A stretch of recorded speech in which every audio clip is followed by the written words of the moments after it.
सभी को good morning. आज दूसरा चैप्टर है, विषय है हमारी दुनिया। हमारी दुनिया का दूसरा चैप्टर है पृथ्वी एवं उसकी गति। ठीक है, तो उस चैप्टर को हम पढ़ा दिए हैं। आज इसका हम प्रश्नोत्तरी करवाएंगे। दूसरा चैप्टर को हम आज प्रश्नोत्तरी एक ही वीडियो में पूरा कंप्लीट करेंगे। सभी ध्यान से सुनेंगे, ठीक है। पहला वस्तुनिष्ठ प्रश्न है। पहला इसके बुक में पेज नंबर 18 का है। तो पहला इसमें है सही विकल्प चुने। तो समय कम के चलते इसलिए हम पहले क्या लिख दिए हैं। एक बार हम लिखते फिर वीडियो बनता तो ज़्यादा लंबा वीडियो हो जाता है, इसलिए कम समय लगे। एक चौक लेकर आओ, ठीक है। तो कम समय लगे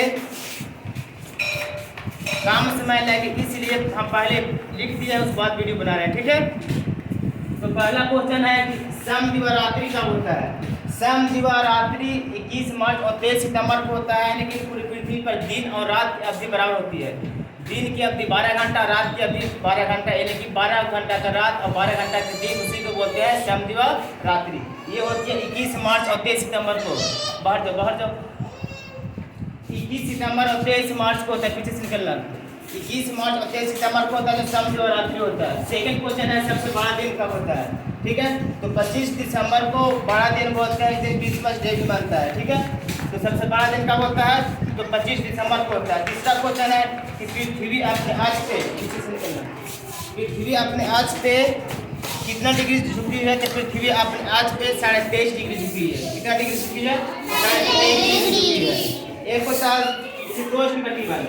तो शीतोष्ण कटिबंध उस कटिबंध को बोलते हैं जहाँ पे गर्मी पड़ती है, ठंडा ही पड़ती है, लेकिन जहाँ पे ठंडा अधिक हो और गर्मी कम हो उसको बोलते हैं शीतोष्ण कटिबंध। एक होता है शीत कटिबंध। शीत कटिबंध में क्या होता है, वहाँ पे हमेशा ठंडा ही गिरती है, क्योंकि वहाँ पे हमेशा बर्फ की चादर, मोटी मोटी चादर रहती है, जमा हुई रहती है। वहाँ पे सूर्य का जो प्रकाश है, जो सूर्य का किरण है, तो क्या होता है वहाँ तक नहीं पहुँच पाता, तिरछा पहुँचता है। इस चलते बर्फ नहीं पिघल पाती है। इस चलते शीत कटिबंध में क्या होता है, वहाँ पे हमेशा ठंडी रहती है। लेकिन शीतोष्ण कटिबंध है, यहाँ पे अधिक ठंड रहेगा और अधिक गर्मी पड़ेगी, ठीक है। अगला है कि जहाँ सालों भर गर्मी पड़ती है उसे क्या बोलते हैं। जहाँ सालों भर गर्मी पड़ती है उसको बोलते हैं, क्या बोलते हैं, उष्ण कटिबंध। उस कटिबंध में क्या होता है कि सूर्य की किरण सीधी पड़ती है, जिससे क्या होता है कि यहाँ पे सबसे ज़्यादा गर्मी पड़ती है, ठीक है। जैसे साउथ अफ्रीका के लोग, वहाँ पे क्या होते हैं, बहुत काले काले लोग होते हैं। ये सब क्या होता है, सब विषुवत रेखा के पास में सब देश का है, ठीक है। तो वहाँ के एकदम लोग इतना काला होता है कि एकदम मंगरेले एकदम काला काला देखने को मिलेगा। और जिससे उष्ण कटिबंध से ज़्यादा दूर होगा, यानी विषुवत रेखा से जो देश ज़्यादा होगा वहाँ पे सूर्य की किरण सीधी नहीं पड़ेगी, यानी तिरछी पड़ेगी, तो वहाँ के पे गर्मी कम पड़ेगा, तो लोग वहाँ पे गोरे गोरे देखने को मिलेंगे, ठीक है। अगला क्वेश्चन है कि पृथ्वी आकार में चंद्रमा से क्या है। तो पृथ्वी आकार में है जो चंद्रमा से क्या बहुत बड़ी है, ठीक है। अगला फिर क्वेश्चन है कि चांद पे पहुंचने वाला पहला भारतीय। इसमें खाली लिखा हुआ है बुक में कि चांद पे पहुंचने वाला पहला व्यक्ति। तो कौन सा पहला व्यक्ति, भारत के कि विश्व के, इस बुक में नहीं लिखा हुआ है। लेकिन चांद पे पहुंचने वाला पहला व्यक्ति का नाम था राकेश शर्मा, जो पहला भारतीय थे, ठीक है। तो चांद पे पहुंचने वाला पहला भारतीय के नाम क्या था, तो राकेश शर्मा था। फिर हम इसको दो क्वेश्चन हम अलग से इसमें हम जोड़ के लिख दिए हैं ताकि कोई दिक्कत ना हो। चांद पे पहुंचने वाला विश्व का पहला व्यक्ति तो नील आर्मस्ट्रांग, ठीक है। इस बुक में खाली एक ही क्वेश्चन लिखा हुआ था कि चांद पे पहुंचने वाला पहला व्यक्ति, तो पहला व्यक्ति भारत का कि विश्व का, इसमें जिक्र नहीं किया गया था। तो हम यहाँ पे एक्सप्लेन कर दिए हैं ताकि तुम लोग को दिक्कत ना हो। तो चांद पे पहुंचने वाला पहला भारतीय बोले तो राकेश शर्मा। अगर चांद पे पहुंचने वाले विश्व का पहला व्यक्ति बोलेगा तो नील आर्मस्ट्रांग हो जाएगा, ठीक है। और अंतरिक्ष में पहुंचने वाला विश्व का पहला व्यक्ति, अंतरिक्ष में पहुंचने वाला विश्व का पहला व्यक्ति बोले तो यूरी गागरिन हो जाएगा, ठीक है। यूरी गागरिन, अंतरिक्ष में जाने वाला विश्व का पहला व्यक्ति यूरी गागरिन। उसके बाद फिर इसका सेकंड जिसको क्वेश्चन दिया हुआ है फिल इन द ब्लैंक, यानी खाली स्थान को भरे। तो यहाँ पे है उत्तरी ध्रुव से दक्षिण ध्रुव को मिलाने वाली काल्पनिक रेखा क्या कहलाती है।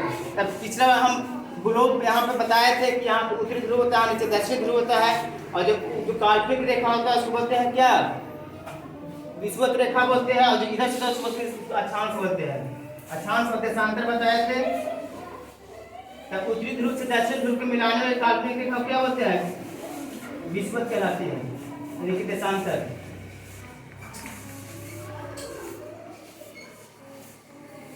अक्षांश होता है जो पूरब से पश्चिम की ओर जो काल्पनिक गति है उसको बोलते हैं अक्षांश, ठीक है। और जो उत्तर से दक्षिण, उत्तरी ध्रुव को दक्षिणी ध्रुव को मिलाती है उसको बोलते हैं देशांतर।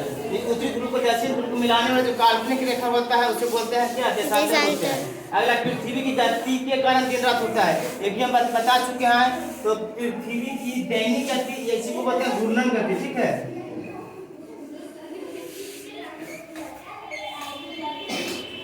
तो पृथ्वी की दैनिक गति के कारण क्या होता है, दिन और रात होता है। और पृथ्वी के एक होता है परिक्रमण, एक होता है परिभ्रमण। तो परिभ्रमण गति के कारण क्या होता है, ऋतु परिवर्तन होता है, ठीक है, मौसम चेंज होता है। लेकिन यदि परिक्रमण गति बोले या घूर्णन गति बोले या दैनिक गति बोले, इसके कारण क्या होता है, दिन और रात होता है, ठीक है। अगला क्वेश्चन है, विषुवत प्रदेश में सूर्य की किरणें सालों भर कैसी पड़ती है। तो विषुवत प्रदेश में सूर्य की किरणें सालों भर क्या होता है, सीधी पड़ती है। विषुवत प्रदेश में सूर्य की किरणें सालों भर सीधी पड़ती है, जिससे कारण क्या होता है, यहाँ पे हमेशा गर्मी पड़ती रहती है, ठीक है। अगला क्वेश्चन है, पृथ्वी से किधर घूमती है। तो पृथ्वी है जो पश्चिम से पूरब की ओर घूमती है।